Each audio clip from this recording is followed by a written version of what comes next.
कनी भेल हालवा करी के कल हमरा बोलैनी चुमे लगनी गोरे गलवा मलवा गे मलवा देबो न कनी भेल हालवा मलवा गे मलवा देबो न कनी भेल हालवा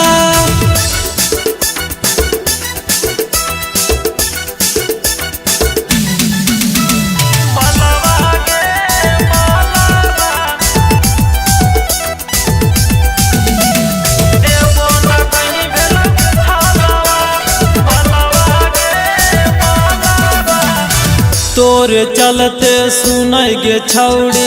हो गेलिए बदनाम गे कूटे नहीं देना गे छौड़ी पोखरी में धान गे तोरे चलते सुनय गे छौड़ी हो गेलिए बदनाम गे कूटे नहीं देना गे छौड़ी पोखरी में धान गे दूसर छौड़ा पटावे खातिर गोहनी ओकर ऊपर जलवा मलवा गे मलवा देबो न कनी भेल हालवा मलवा गे मलवा देबो न कनी भेल हालवा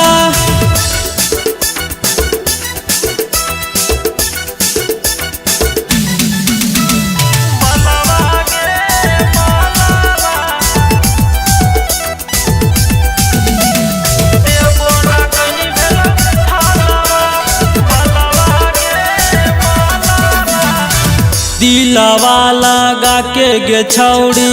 दे देनी तू धोखा गे अब नहीं होतो गे छौड़ी तोरा पर भरोसा गे दिलवा लगा के गे छौड़ी दे देनी तू धोखा गे अब नहीं होतो गे छौड़ी तोरा पर भरोसा गे तोरे चलते सुनय गे छौड़ी रोहित राज हो गेल पगलवा मलवा गे मलवा देबो न कनी भेल हालवा मलवा गे मलवा देबो न कनी भेल